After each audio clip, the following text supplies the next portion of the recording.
program at the request of the National Weather Service to activate the North Texas Emergency Alert System. The National Weather Service has issued a severe thunderstorm warning for Somervell County, northwestern Johnson County, and southeastern Hood County until 5 a.m. A severe thunderstorm is located near Dinosaur Valley State Park, about 14 miles just south of Granbury, moving to the northeast at 50 miles per hour. This thunderstorm will be near Squaw Creek Reservoir, Dinosaur Valley State Park, and Glenrose by 4:25, Pecan Plantation by 4:30, Claiborne by 4:45.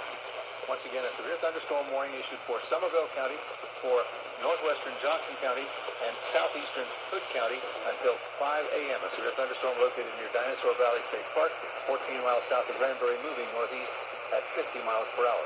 All North Texas stations affected by this alert are requested to relay the preceding message.